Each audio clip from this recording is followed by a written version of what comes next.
അതിനെ ഇങ്ങോട്ട് കൊണ്ടുവന്ന് വെക്കും. ഇവിടെ കുഞ്ഞു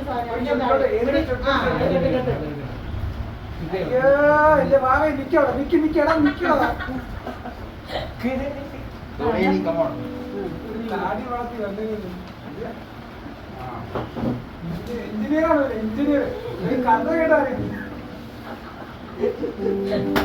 എങ്ങനെ പെണ്ണ് കിട്ടും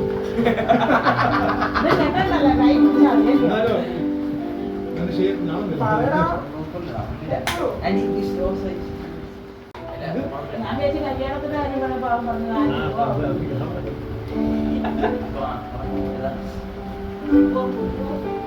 ആനപ്പിച്ച് ഇനി ഇറക്കി വിടരുത്. അത് മോളെടുക്കാൻ പോകുന്നു. സ്റ്റോറേജ് ഞാൻ